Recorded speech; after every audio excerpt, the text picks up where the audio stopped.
In the vast green plains of Montana, nestled between the mountains and endless sky, sat an extravagant ranch owned by billionaire Jacob Whitmore, a man whose fortune was envied by many, but whose heart was hollowed out by grief.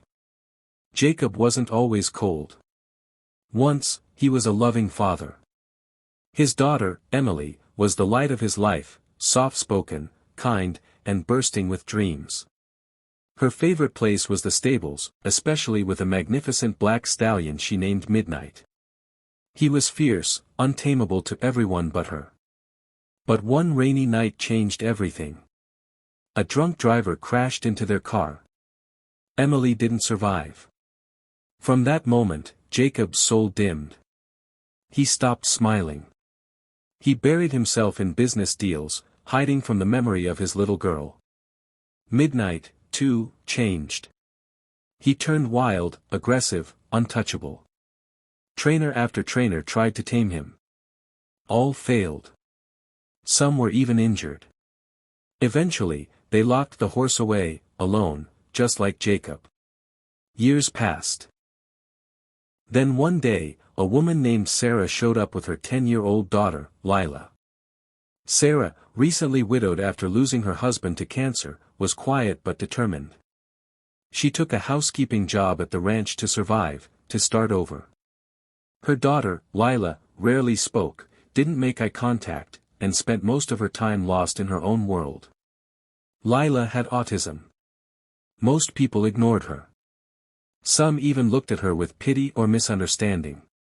But Lila was unlike anyone Jacob had ever met. One afternoon, while Sarah was cleaning, Lila wandered toward the stables, alone. The workers panicked. Midnight was dangerous, unpredictable. "Someone stop her," they shouted. But before anyone could reach her, Lila slowly walked up to the stall. Midnight neighed loudly, stomping his hooves. But Lila didn't flinch. She raised her hand gently. Her movements were calm, deliberate. Midnight stopped. Then, slowly, he stepped forward and bowed his head. Letting her touch him. Jacob watched from the balcony, stunned. The next day, he summoned Sarah. "Your daughter could have been killed," he snapped. Sarah lowered her gaze. "Sir, she's not afraid of animals. She understands them, in ways we can't." "Why?" Jacob asked, genuinely confused. "Because where words don't work, her silence does." That night, Jacob couldn't sleep. Emily used to say that horses feel what humans don't say. Was that what Lila had done? Spoken without words? From then on, Lila began spending time with Midnight. No one dared stop her.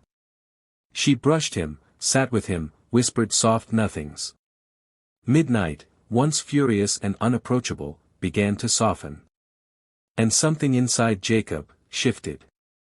He started watching them more. Sometimes from afar. Sometimes closer. One morning, he even walked to the stable and found himself smiling, really smiling, for the first time in years. But life is never without its tests. One evening, a terrible storm swept through the valley. Thunder roared. Lightning lit up the sky. Midnight broke free, smashing through his stall, galloping into the fields in a frenzy. Chaos erupted. "Someone stop him," the staff yelled. Before anyone could react, a small shadow darted out into the storm. "Lila! Lila, no!" Sarah screamed. But Lila kept walking, straight toward the wild stallion. Everyone held their breath. Midnight came charging, eyes wide with fear, hooves pounding like thunder. Lila raised her arms. And then, just feet away, the massive stallion slowed. He stopped. He lowered his head, and knelt before her. Jacob fell to his knees in the mud, tears streaming down his face. He hadn't just seen a horse calm down. He had seen a miracle. That night changed everything. Jacob called his lawyer the next morning and announced the creation of the Lily Foundation, named after Lila, dedicated to children with autism and rescued animals. A place where misunderstood souls could heal one another. He made Sarah and Lila part of his family. Not employees. Family. He started eating breakfast with them, laughing, remembering how it felt to live again. Months later, at a public gala, Jacob stood before a crowd. I spent years chasing money, thinking it would fill the hole in my heart. But healing came from a little girl who barely speaks, and a horse everyone gave up on. Together, they taught me how to love again. The hall erupted in applause. Sometimes, those we consider different are the ones who can reach the places in our hearts no one else can. There is a language beyond words, and in that silence lives healing, hope, and love.